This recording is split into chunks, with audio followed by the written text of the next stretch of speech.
Era uma noite de quinta-feira, 13 de março de 1997, 8h30 da noite. Minha filha Mônica veio correndo para dizer que tinha uma coisa passando por cima da montanha Camelback. Aí as 4 crianças levantaram, correram lá fora e eu também fui.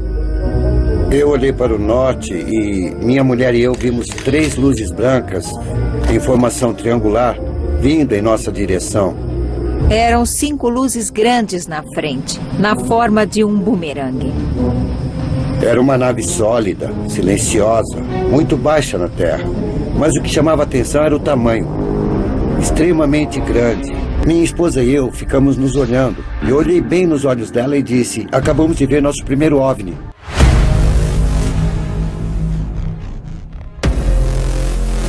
Vida extraterrestre é a vida que não se origina a partir do planeta Terra. É a vida que vem de fora e provavelmente muito diferente de qualquer organismo que conhecemos em nosso planeta. Desde o século XX, há uma contínua busca por sinais de vida além da Terra. Os homens vêm se empenhando bastante em tentar descobrir se estão ou não sozinhos no universo. Esse tema também já desempenhou papel bastante notório em obras de ficção científica. Afinal, somos sozinhos nesse universo todo? Tudo isso existe apenas para nós? O programa Fontes entrevistou o Salvador Nogueira, uma das autoridades no assunto no Brasil, comanda o blog Mensageiro Sideral da Folha de São Paulo, editor do site Trek Brasilis, foi editor do portal de Ciência e Saúde do G1, é escritor especialista em astronomia astronáutica e autor de 8 livros sobre o tema. Que intriga a humanidade há décadas, séculos, possivelmente desde que o primeiro homem olhou para o céu e se perguntou: será que nós estamos sozinhos aqui nesse universo? Essa é uma pergunta que vem nos afligido há muito tempo, mas finalmente agora a ciência tem os recursos para buscar essas respostas. A gente não depende só de observações malucas e questionáveis, de disco voador, esse tipo de coisa. A gente pode usar os instrumentos da ciência. E isso está sendo feito de 2 maneiras, principalmente. Com o envio de espaçonaves para todos os planetas e luas do nosso sistema solar, em busca de possíveis novas origens para a vida, ou seja, algum outro lugar do nosso sistema solar em que a vida também tenha emergido como emergiu na Terra. E além disso, nós estamos começando a estudar o ambiente em outros planetas que giram em torno de outras estrelas, que não o Sol. Então nós temos um telescópio chamado Kepler, que fez uma descoberta de mais de 2.000 planetas fora do sistema solar, alguns deles potencialmente parecidos com a Terra. E nos próximos anos a gente vai ter uma nova geração de telescópios em Terra e no espaço para poder analisar a atmosfera desses planetas. E quem sabe, ao estudar a composição dessa atmosfera, finalmente identificar a assinatura da vida. Se a gente olhasse de vários anos-luz de distância na direção da Terra, o que nós veríamos é que o nosso planeta tem uma atmosfera com uma grande quantidade de oxigênio.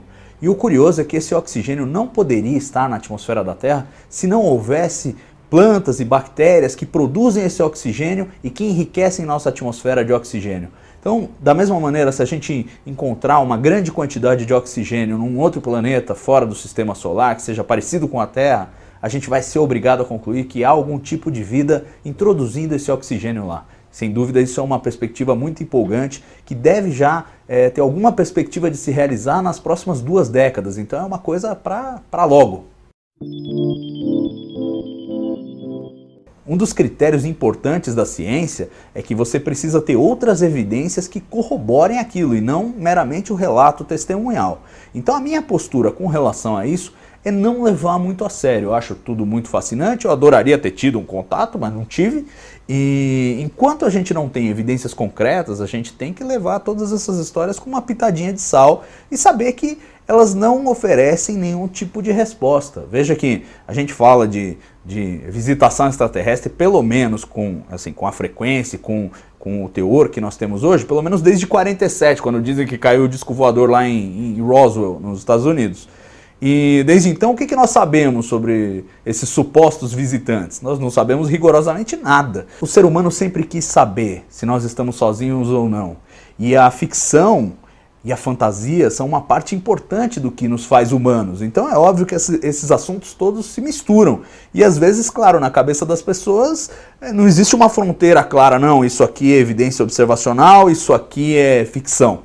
As coisas estão num amálgama. E aí é claro que a gente tem que levar essas observações todas com muito interesse, com curiosidade, mas com uma pitadinha de sal. Elas não consistem em evidência de vida extraterrestre. Como o judaísmo vê essa vida extraterrestre? Conversamos com o rabino Yaakov da sinagoga Beit Rabbah do Brooklyn sobre o tema para descobrir a visão judaica do assunto. Referente à vida extraterrestre, dentro do judaísmo existem diferentes opiniões. Talvez um dos primeiros a abordar este assunto mais profundamente foi o rabino chamado Hasdai Krekas. Ele viveu no início do século XIV e ele, se aprofundando na questão, ele chega à conclusão de que dentro da teologia judaica não existiria realmente nenhum empecilho para que afirmamos que existe sim vidas em outros planetas. Diferente dele, a opinião do seu aluno, Rav Yosef Albo, ele fala que não, que uma vida inteligente não pode realmente existir em outro planeta. A única vida inteligente realmente que pode existir é o ser humano. Eu vou contar uma história para vocês. Em 1960, a NASA contratou um professor chamado Velvel Green para que ele pesquisasse se realmente existe vida inteligente no planeta Marte. Esse professor ele começou as pesquisas, mas ele era um judeu, ele começou a ficar cada vez mais religioso, praticante. E nesse processo, algumas pessoas contestaram ele se ele realmente deveria fazer essa pesquisa, se talvez isso não iria contra alguma escritura judaica. E ele resolveu perguntar ao Rebbe de Lubavitch sobre isso. E quando ele fez essa pergunta, o Rebbe falou para ele, olha, você deve sim pesquisar se tem vida em Marte. E se você não achar em Marte, procure em outros lugares. Porque dizer que Deus não pode criar vida em outros lugares, isso seria realmente limitar Deus. O Rebbe de Lubavitch, ele afirma que o único realmente livre-arbítrio verdadeiro que pode existir é o ser humano. Porque a definição de inteligência pela Torá, pela teologia judaica, é um ser que tem uma inteligência para optar entre o bem e o mal. O bem e o mal, de acordo com ele é definido pela Torá. Eu vou tentar lhe dar um exemplo. A inteligência humana, ela é suscetível a erros. E nem sempre aquilo que ela afirma que é o correto. Por exemplo, há 60 anos atrás tivemos o Holocausto. Um povo inteiro considerou sangue judeu como barata e pela pureza, em prol da pureza da espécie, eles resolveram exterminar com isso. Um povo inteligente, mas a inteligência deles foi corrompida. Portanto, inteligência verdadeira, livre-arbítrio verdadeiro é somente através da Torá. A Torá foi entregue somente neste mundo, no nosso planeta Terra, a Moisés, numa determinada época, como ela é descrita. A Torá é verdade absoluta e não existem duas verdades em outro lugar, uma outra verdade.